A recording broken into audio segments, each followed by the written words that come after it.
आदरणीय प्रधानमंत्री जी नमस्कार। मेरा नाम मधुमिता सेनगुप्ता है। मेरा बेटा कक्षा 9वीं का छात्र है।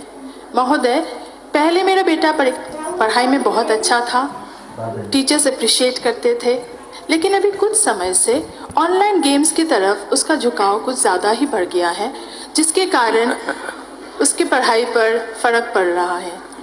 मैंने उसे बहुत समझाने की कोशिश की है, लेकिन मुझे लगता है मैं असफल हूँ। कृपया मेरा मार्गदर्शन कीजिए कि मैं इस स्थिति को कैसे संभालूं। धन्यवाद। पायनी, कृपया इस पर अपने विचार प्रकट करें।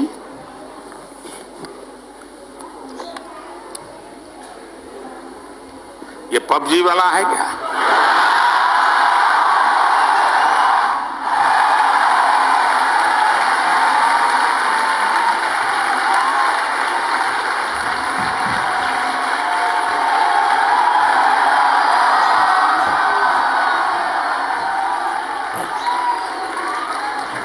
या तो फ्रंटलाइन वाला होगा।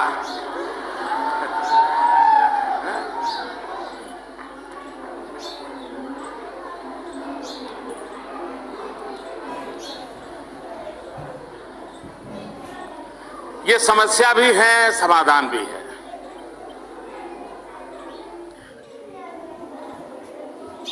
हम ये चाहें कि हमारे बच्चे टेक्नोलॉजी से दूर चले जाएं, फिर तो वो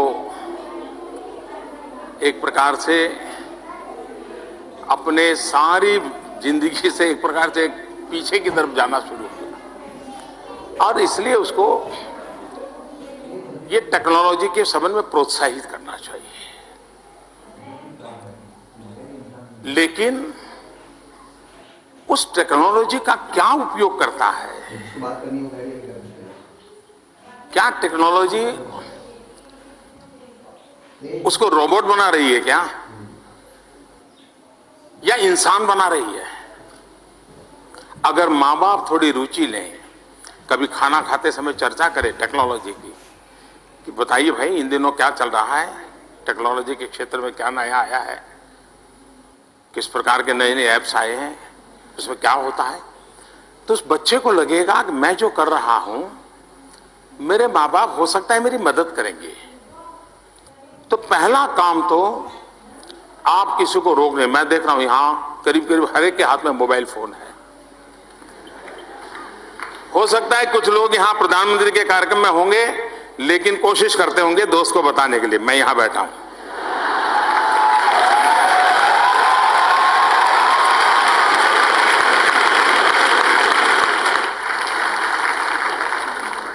इससे क्या होता है, धीरे धीरे हम सिकुड़ते चले जा रहे हैं। टेक्नोलॉजी हमें अगर सिकुड़ देती है, हमें नैरो बना देती है, हमारी सोच भी बड़ी नैरो बन जाती है, तो शायद हमें जीवन को बहुत बड़ा नुकसान होगा। टेक्नोलॉजी का उपयोग हमारे एक्सपांशन के लिए होना चाहिए, मेरे विस्तार के लिए होना चाहिए, मेरे सामर्थ्य में बढ़ोतरी के लिए होना चाहिए। और इसके लिए टीचर्स ने भी बार बार इन विषयों की चर्चा करते रहना चाहिए, तब जाकर के होगा। अदरवाइज जैसे बच्चे खेल के मैदान में नहीं है,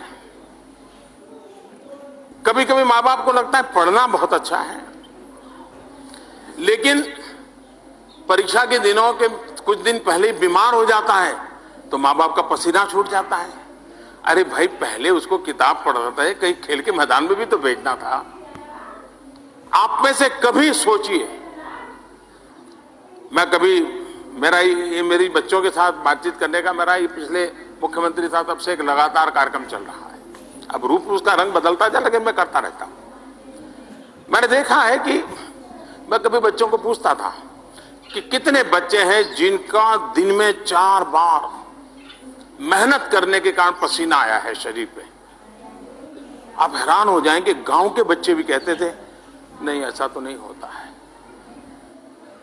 अब ऐसी कैसी जिंदगी, हंसना खेलना खुले मैदान में, ये जीवन का हिस्सा होना चाहिए, और वो एक नई ऊर्जा देता है।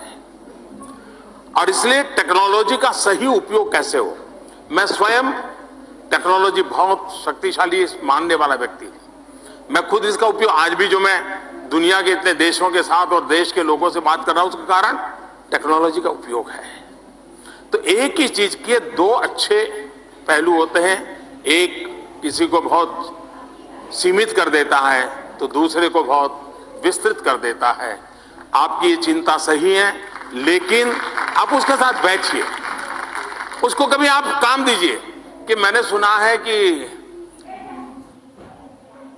नॉर्थ ईस्ट में एक ऐसा चावल पकाते हैं, देखो बेटा टेक्नोलॉजी में जरा ढूंढ के मुझे बताओ कैसे बनता है वो चावल। तो उसको लगेगा हाँ माँ मुझे टेक्नोलॉजी की मदद से खुद को चावल पकाने का नागालैंड की पद्धति क्या है वो सीखना चाहती है। वो टेक्नोलॉजी आप दोनों को जोड़ने का कारण बन सकती है और उसका भी मन टेक्नोलॉजी से नई नई चीजें जानी जा सकती है, सीखी जा सकती हैं, जो जीवन में काम आ सकती है। उस पर आप धीरे धीरे धीरे उसको ले जा सकते हैं। आप कभी उसको पूछ सकते हैं कि भाई आज हमने सुना है कि स्पेस में ऐसा हुआ है, या आज हमने सुना है साइक्लोन आना है, तो तुम देखो जरा ये साइक्लोन आने की खबर कैसे देते हैं ये। तो वही बच्चा उसमें काम करेगा। आप उसको धीरे धीरे धीरे टेक्नोलॉजी के सही उपयोग की तरफ ले जाइए और उसको लगना चाहिए कि वो बच्चा विकास की दिशा, तो गलत रास्ते पर जाने से बजाय, समय बर्बाद करने के बजाय, खुद ही एक खेलकूद के अंदर रहने के बजाय, और मैं समझता हूं जुरा प्ले स्टेशन से प्ले फील्ड में चला जाएगा वो, तो उस दिशा में हम सब प्रयास करें।